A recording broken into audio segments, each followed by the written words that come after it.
to another installment of Blah Blah at STAAH. We're here today with Jonathan Wigley, CEO of Absolute Hotel Services, or AHS as it's known in the trade. Thank you for having me, my friend.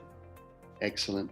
AHS is a rapidly expanding and growing hospitality business that currently has, amongst other things, over 60 hotels and many more in the pipeline across India, Asia, and in Europe. Currently, STAAH is working with some of your Indian hotels, and we thank you for joining us today. With over 34 years of experience working with really great brands like Marco Polo and Minor Hospitality, Jonathan has been lucky enough to work in 4 countries across Asia, and basically he got to the time in his life where he decided to set up his own business and work for himself, and AHS is the product of that. So welcome, Jonathan. Thank you for being here. So let's jump into some questions. Jonathan, what's the first thing you do on a typical Monday morning? Monday mornings are pretty similar to the rest of my mornings. I'm an early riser, about 4:30. I have a cup of coffee, open my laptop, do a little bit of work, see what's ahead for the week, and then usually go for a run, to be totally honest, to get my physical state as balanced as it can be with my mental state. Okay, so obviously we all start from somewhere. So what was your first job, and did you enjoy it? I actually had a kind of gap, an enforced gap year between high school and university because of my age. And my father said to me, "You really want to go into hospitality?" My family's business is actually the fashion industry. I know it doesn't look like it. So I said, "Yeah, I want to do hospitality." So he said, "Okay, I'll organize you something." And home was Hong Kong when I was young. And he said, "I'll get you a training at Mandarin Oriental." I know the CEO. So he put me in the Excelsior, and I expected to be walking around in a little suit and, being important. My first job was much at the behest of my father. They had schemed behind my back. My first job in that 1 year period was cleaning 14 rooms a day at the Excelsior in Hong Kong. So it was, in a good way, it was my father's introduction to me of the hospitality sector from a non-guest perspective. So yeah, it was a lot of fun. It was interesting seeing all those guests, surprised to see a blonde-haired, blue-eyed guy coming to clean their room in Hong Kong. But it was for me, it was a great start. I found it exciting. Okay, so obviously you've been doing AHS now for in excess of 12 years. Can you share with us something funny or embarrassing or something memorable that's happened during your journey with AHS? Yeah. I was once traveling in India in the early days of us setting up our Indian operation, and we were doing about 6 cities in a few days. So we were kind of arriving late, working, leaving the next morning. And I was in Ahmedabad in Gujarat state, and we checked into a small hotel that was close to where our meeting was. Pleasant hotel. And we arrived super late and to check in, and we had an early flight to Delhi in the morning. So the guy at the front desk said to us, "Would you like a wake-up call?" I said, "Oh, that's very nice. Nice service in this small hotel." And so I said, "Yeah, I'd love a wake-up call." He said, "So would you like some bed tea or some bed coffee with that?" Which I assumed would be a knock on the door with some coffee or tea. Right. Okay. So there I am. I'm a bit whacked because I think this was city 5 of 6. And so I'm fast asleep, and I won't get into too much detail, but I don't like sleeping with much on, and I don't like sleeping under the covers. So I'm fast asleep. The next thing I know is I'm being shaken, physically shaken. Okay. I wake up, and there was a young man, an Indian waiter, full dicky bow and waistcoat, and kind of gloves with holes in them, shaking me up and waking me up and say, "This is your bed coffee, sir." So he let himself into my room and decided, and that was the wake-up call that we received. So I guess that was one of the funnier moments I experienced. Obviously, I could go more into detail, but time is precious. But that was definitely one of my funnier moments during my AHS time. Okay, now for a fun question. Coffee or tea? Coffee for sure. Excellent. Okay, so look, you've got a lot of experience in this industry, Jonathan. So if you had one pearl of wisdom for someone who is aspiring to be a hotelier or to do what you do, what was that one pearl of wisdom you would share with them? I think always be willing to adapt plans and strategies to the environment and to where your changing objectives are. I think sometimes we get so stuck with a plan that we've done or a method that we've applied, and sometimes we close ourselves off from being open to adapting and evolving. So I think always have a plan, it's great, but always be willing to adapt and adjust it. At AHS at the moment, how are you adapting to new technologies?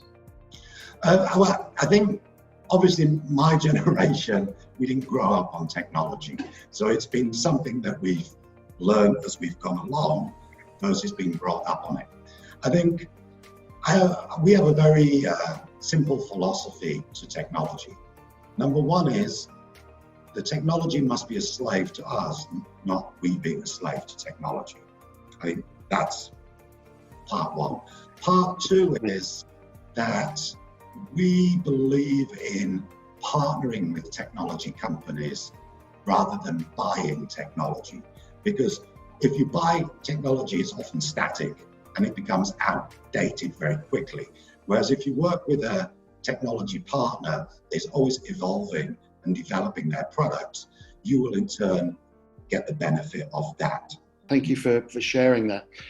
So, Jonathan, noodles or rice? Noodles. I thought you'd say that, liking your Italian, which has pasta in, of course. Okay. So give me the 3 words you feel sum up your leadership style. Definitely, I'm a risk taker. Secondly, I am an inclusive leader where I know I can't achieve anything alone. And probably thirdly, I would say fun, because we need to have happy people create happy results. So we have to mix everything in with a heavy dose of fun. And that's why we started years ago the AHS bar in our office. So every Friday we crack open, Friday late afternoon, we crack open the AHS bar and celebrate the things of the past week and celebrate forward the things of the future week. So it needs to be fun.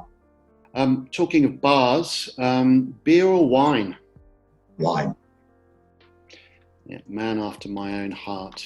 It shows how cultured we are. Let's put it that way. Right. That's right. And also, it's better for your weight, I think. And I need all the help I can get. I think we are. As a seasoned professional, hospitality professional, what are your views of, I guess, travel and tourism in a post-COVID world? Do you have any insights or little thoughts on that at all? I think there's been so much discussed and so many great opinions and thoughts given on this. It's hard not to plagiarize, to be totally honest. I'm a student of history in some cases. So when I look back and I look Spanish flu, which was the last main global pandemic, tourism and travel resumed after that. It did.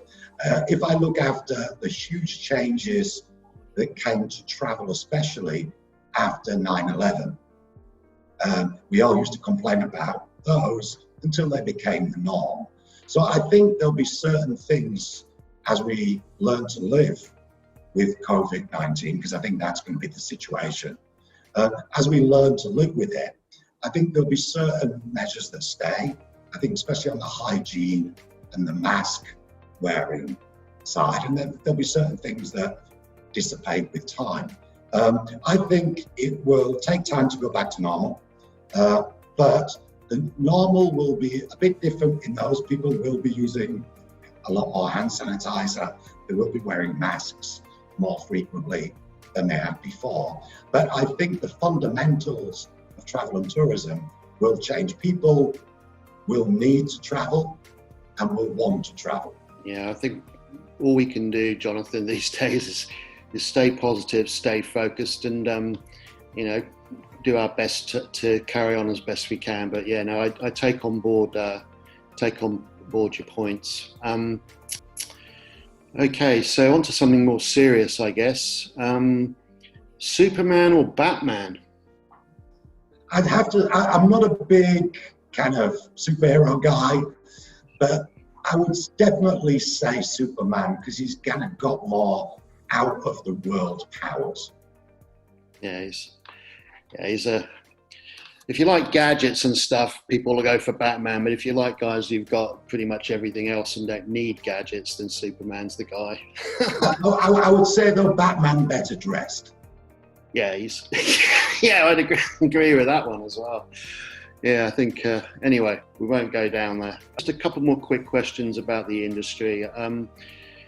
So, pick a person in the industry, past, present, that you've either worked with or anyone you want that you most admire in this industry of ours. I think it's quite a difficult question, because you admire people for different things, where obviously we've all had the opportunity to work with some great hoteliers, some great hotel keepers that have inspired us in our maybe earlier career. I see myself first and foremost as a businessman, being a business owner. So the guy that I had the opportunity to work with and not always the most popular guy, but I think universally respected, I'd have to say Bill Heineke, to be totally honest, because he was a man with a vision. He was a man that is tenacious, and he was a dedicated, almost obsessive in his quest to grow the empire that he has today. And obviously, being a business owner, that's something I do respect. Skiing or scuba diving? Skiing. Oh, you're a skiing man. Okay, that's good. Well, it's all about the après-ski. It's the drinks after. Yes, it is. Talking of that in a kind of roundabout way, you get up early each day. Are you a breakfast meeting guy or a lunch meeting guy? I'm definitely. Generally, I try and eat one meal a day, so lunch is my meal. I've never been a breakfast eater since school, so definitely I'm a lunch guy. I'm a daytime guy. I'm not a night owl. So I guess this is an interesting, just to get your insights, and for someone who's very much at the coalface in growing your business and leading a team. What is the biggest challenge do you feel facing leaders today? Specifically in hospitality, yeah. Yeah. I think finding new revenue streams where our previous revenue or traditional revenue streams have been impacted beyond our control, that we have no control over. So, I mean, I can only share what we've done. We looked at our team and the various skill sets, and we've got 6-7 offices. Above property teams, we've probably got about 110, 120 people. We've got a tremendous amount of skill sets. So what we decided to do is offer those skill sets as a packaged product to sell on to others. So we've got a golf and leisure company. We've got a training and audit company. We've just launched a interior design and concept company because we have all that skill set in-house and we just package it as an individual product. So I think that's what we need to do as leaders, because cost management can only take you so far, because all of us are pretty trim anywhere in terms of costs. So I think looking and seeing and developing new revenue streams, I think that is our big challenge. And that also can be done through partnerships.